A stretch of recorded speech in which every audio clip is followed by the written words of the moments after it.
جہنم میں جانے کے لیے زنا کرنا پڑے گا، بڑی مزیدار چیز ہے۔ جہنم میں جانے کے لیے جھوٹ بولنا پڑے گا، کتنا مزہ آتا ہے، پیسے مل جاتے ہیں جھوٹ بول کے۔ جہنم میں جانے کے لیے ابا اماں کا احترام نہیں کرنا پڑے گا۔ عورت کے لیے جہنم میں جانا بہت آسان، ایک کام بتاؤں وہ کر لے تو بغیر حساب کتاب کے جہنم۔ خواتین اگر جہنم میں جانا چاہتی ہیں اپنی ڈائری میں نوٹ کر لیں، اتنا آسان کام بتا رہا ہوں، گارنٹی ہے جہنم کی۔ وہ ہے شوہر کا دل دکھائیں اور شوہر کی نافرمانی کریں، شوہر کو خوش نہ رکھیں، کیونکہ نبی صلی اللہ علیہ وسلم نے فرمایا جس عورت کا شوہر اس سے خوش نہیں ہے وہ عورت جنت میں نہیں جا سکتی۔ بہت آسان ہے، اس کی ایسے کی تیسی کر کے رکھو، خرچہ پورا لو، اس سے پرچیاں آئیں گی، 1 درجن انڈے لا دو، 1 کلو ٹماٹر لا دو، وہ خان سامہ جا رہا ہے ٹماٹر لینے کے لیے، انڈے لینے کے لیے، واپسی پہ دہی بھی لیتے آئیے گا، ابھی دہی لے کے آ رہے ایک میسج آ گیا، واپسی پہ 1 بڑی ڈبل روٹی بھی لیتے آئیے، پھر جا رہے واپس، ٹھیک ہے نا۔ تو اس کا خون چوس کے رکھو، بیمار ہو جائے، آپ بیمار ہو جائیں تو اس سے سارے پیسے لو علاج کے، اگر ٹھیک نہیں ہو رہی تو اسی پہ ڈال دو کہ یہ صحیح خرچہ نہیں کر رہے۔ میں نے کہا تھا آغا خان لے کے جاؤ، انہوں نے لیاقت نیشنل میں داخل کرا دیا۔ بچہ اگر بیمار ہو جائے تو اس کا خرچہ بھی کس سے لیا جاتا ہے بھائی؟ ابا سے لیا جاتا ہے، بچوں کی فیسیں ابا سے لی جائیں گی، سارے اس کا خون نچوڑ دو، مگر مانو اپنی، منمانی کس کی ہوگی؟ بہت ہی شارٹ کٹ راستہ ہے جہنم میں جانے کا۔ اچھا خیر زیادہ نہ ہو جائے گا۔ اور مرد کے لیے جہنم میں جانے کا پتہ ہے سب سے شارٹ کٹ راستہ کیا ہے اس زمانے میں؟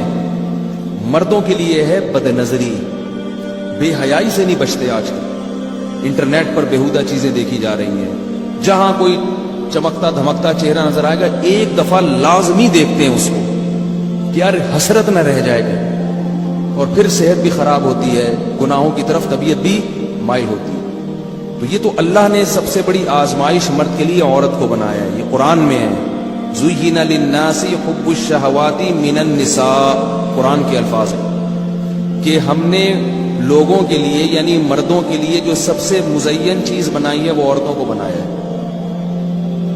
سب سے مزین کا کیا مطلب ہے کہ چادر اللہ نے خوبصورت ڈالی ہوئی ہے، لیکن ہے کیا؟ وہ عذاب ہے، آگ ہے اگر حرام طریقے سے جاؤ۔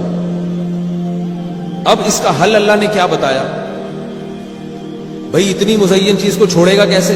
تو اللہ نے فرمایا هل انبئکم بخیر من ذالکم، اس سے بھی زیادہ مزیدار چیز نہ بتاؤں؟ وہ ہے کہ اگر تم تقوی اختیار کرو گے تو جنت میں تمہیں حوریں ملیں گی، وازواج مطہرات، پاکیزہ بیویاں ملیں گی۔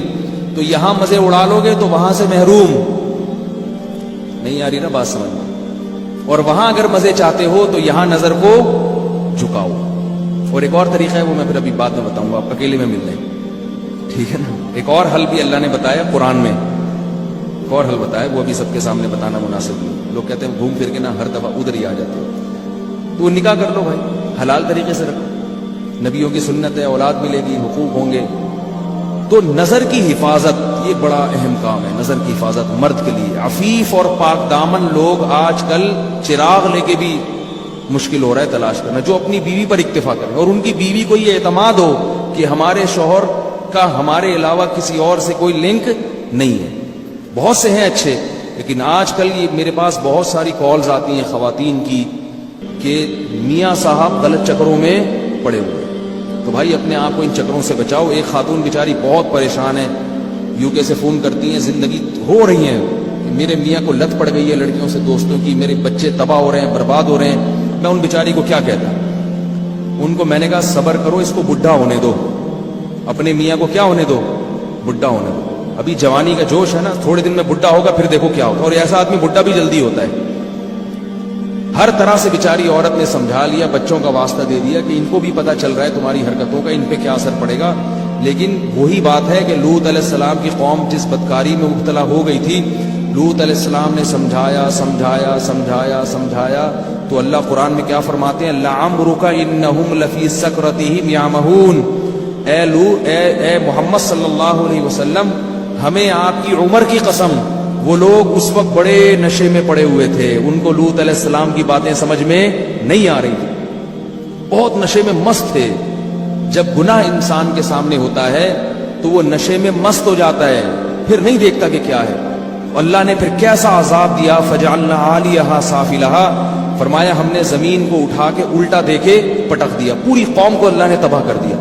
تو زانی سے اللہ کو بہت نفرت ہوتی ہے۔ یاد رکھو ہمارے معاشرے میں زنا بہت تیزی سے پھیل رہا ہے، بہت تیزی سے پھیل رہا ہے۔ میرے پاس کالز آتی ہیں، ایسا ہی نہیں کہہ رہا میں، بہت تیزی سے لوگ تو اپنے ہر چیز دل کی بات کر لیتے ہیں نا علماء کے سامنے، بہت تیزی سے زنا پھیل رہا ہے۔ اس کو اللہ کا واسطہ روکنے کی کوشش کرو، سختی کرو اپنے گھر میں، چچزاد پھوپھیزاد بہنوں کو بے پردہ نہ ہونے دو کزنوں کے سامنے۔ اگر آپ کا بیٹا چچزاد پھوپھیزاد بہن سے دوستی لگاتا ہے، پابندی لگاؤ اس پر۔